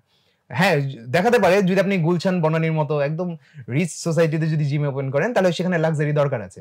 মানে সেখানে আপনি হয়তো ডিমান্ড আপনার বেশি, সেখানে হয়তো আপনার ব্যাপার আছে না, একটা 1,000 টাকার প্রোডাক্ট 1 লাখ মানুষের কাছে বিক্রি করলে একটা টাকা উঠবে, আবার 1 লাখ টাকার প্রোডাক্ট 1,000 মানুষের কাছে বিক্রি করলে আরো বেশি আসবে। তো ওরকম, তো তারা হয়তো ওই রকম টার্গেট করে। আমরা টার্গেট করি হচ্ছে সাধারণ যারা স্টুডেন্ট। বিশেষ করে তো প্রথমে আমরা রাজশাহীতে ছিলাম, কেবল ঢাকাতে আসলাম। তো এটা এখানে হয়তো রেট একটু হাই হবে কস্টিং এর কারণে, কিন্তু আমরা রাজশাহীতে সাধারণ মানুষ যারা হচ্ছে আসলে জিম করে যাদের পক্ষে পসিবল না, তাদেরকে টার্গেট করে আমরা প্রথমে চালু করেছিলাম। পরে আস্তে আস্তে আমাদের কোয়ালিটিও বেড়েছে, রেটও বেড়েছে, আর আমরা সার্ভিসও বাড়িয়েছি। তো এটা হচ্ছে পরে আস্তে আস্তে গ্রো করেছি। কেউ যদি মনে করে অল্প ইনভেস্টমেন্টে ভালো রেজাল্ট দিব, লং টার্ম থাকবো, টিকে থাকবো ইন্ডাস্ট্রিতে, তাহলে তাকে আগে এইভাবে রেজাল্ট দিতে হবে মানুষকে, পরবর্তীতে লাক্সারিতে যেতে হবে। কারো যদি প্রচুর টাকা থাকে, ইনভেস্টমেন্ট থাকে, যে তার অনেক টাকা আছে, সে হচ্ছে অনেক হাইলি কোয়ালিফাইড ট্রেনার নিয়ে আসতে পারে, লাক্সারি দিতে পারে, তখন সে সাস্টেইন করবে। তাও গ্যারান্টি নাই মানে সাস্টেইন করে, কারণ আমরা অনেক সময় দেখি যে অনেক লাক্সারি জিমও বন্ধ হয়ে যায়। আবার অনেক সময় দেখা যায় যে কোন একটা জিমে ইকুইপমেন্টই নাই, একদম লো অলকর, কিন্তু ট্রেনার অনেক বেশি ডেডিকেটেড, সেখানে সেটা কিন্তু খুব ভালো চলছে। হতেই পারে, মানে যেমন ব্যাপারটা কি যে আপনি যে বাংলাদেশে আছেন বলেই আপনি অসফল হবেন ব্যাপার না। অনেকে মনে করে যে ইউএসএ তে যারা জন্মগ্রহণ করেছে তারা বেশি সুযোগ সুবিধা পায়। তো ইউএসএ তে আপনি জন্মগ্রহণ করেছেন, আপনি সফল হওয়ার চান্সটা আপনার বেশি, তার মানে এমন না যে আপনি সফল হবেনই। আবার বাংলাদেশে আপনি জন্মগ্রহণ করেছেন, আপনার অসফল হওয়ার চান্স বেশি, তার মানে এমন না যে আপনি অসফল থাকবেন। এখানেও অনেকে সাকসেসফুল হয়েছে, আবার ওখানেও অনেকে অসফল হয়েছে। তো ব্যাপারটা হচ্ছে লাক্সারি জিমেও অনেকে রেজাল্ট পায় না, আবার কম দামি জিমেও অনেকে রেজাল্ট পেয়ে যায়। এখানে ডিপেন্ড করছে হচ্ছে ট্রেনারের অ্যাটিটিউড। ইকুইপমেন্ট কখনোই রেজাল্ট নিতে পারে না যদি আপনি সঠিক টেকনিক না জানেন। আপনি জাস্ট ডাম্বল বারবল দিয়ে প্রত্যেকটা ইকুইপমেন্ট আবিষ্কার হয়েছে কিন্তু ট্রেনারদের কাছে, সরি যারা অ্যাথলেট বডি বিল্ডিং কম্পিটিশন খেলে, ওয়েট লিফটিং কম্পিটিশন খেলে, তাদের যেন ইনজুরি না হয় সেই কারণে আবিষ্কার হয়েছে। রিজনটা কি, অ্যাথলেটদেরকে কম্পিটিশনের আগে লো কার্ব ডায়েট ফলো করতে হয়, অনেক কম খাবার খেতে হয় প্রয়োজনের তুলনায়, যেহেতু তাদেরকে ফ্যাট পার্সেন্টেজ কমাতে হয়, তখন তারা এনার্জি পায় না, শক্তি পায় না। তো ডাম্বল চেড়ে যদি ঘাড়ের উপরে তোলে তখন সেটাতে ইনজুরি হওয়ার চান্স থাকে। তো ইকুইপমেন্ট আবিষ্কার করা হয়েছিল যে তারা জাস্ট ইকুইপমেন্টের সিটে বসবে, প্রেস করবে, তাদের কাজ হয়ে যাবে, এই কারণে। কিন্তু প্রত্যেকে কিন্তু শুরু করেছে ডাম্বল বারবেল দিয়ে। জাস্ট ডাম্বল বারবেল আর একটা যদি এক্সারসাইজ বেঞ্চ থাকে আপনার কাছে, বেসিক কিছু ইকুইপমেন্ট থাকে, আপনি খুব সুন্দর বডি বানাতে পারবেন। মানে যেটা চাচ্ছেন আপনি, যে আপনি চাইলে কম্পিটিশনে খেলতে পারবেন। কারণ যারা প্রফেশনাল অ্যাথলেট তারা সবাই জানে যে ইকুইপমেন্ট আমাদেরকে খুব একটা বেশি রেজাল্ট দেয় না, বেশি রেজাল্ট দেয় হচ্ছে আপনার ডায়েট।